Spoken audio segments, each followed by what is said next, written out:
you might ask, how can the Philippines, a founding member country of the United Nations, lead the charge on this?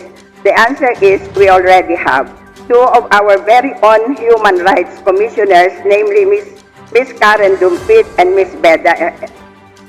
Beda Epres, have both been instrumental in drafting OEWGA Decision 14-1 by relentlessly delivering their strong support for the founding of the UN Convention on the Right of Older Persons. They have served as our frontliners in ensuring that the Philippines has a stake in safeguarding the human rights of all the world's senior citizens. So my colleagues, kindly join me in commending the efforts of our Commission on Human Rights, which he has remained steadfast and unwavering in its campaign for a United Nations Convention on Elderly Rights. Through their invaluable efforts in April 2025, the UN Human Rights Council recognized the work of OEWGA and directed the drafting of a UN Convention on Older Persons' Human Rights. This recognition is not a conclusion, but an expandingly collective call to accelerate our joint efforts to convert commitments into actionable and measurable outcomes and to mobilize resources and political will for a convention that finally enshrines aging with dignity on the international stage.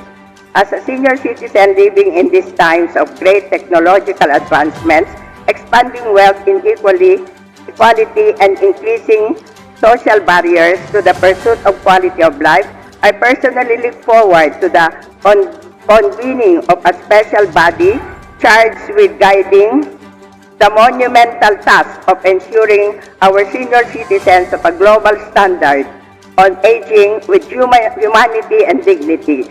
Such a body would steward the drafting process, coordinate the member states and civil society, and ensure that the voices of older persons themselves shape the institutional and implementation. And we, as elderly-loving Filipinos, should never lose sight of our relevant position in this pursuit. It is in collaborative conventions like this that we have ascribed influential and institutional laws that continue to govern the access of quality healthcare, basic financial protection, continued social and political participation, and enhanced social protection of our millions of senior citizens.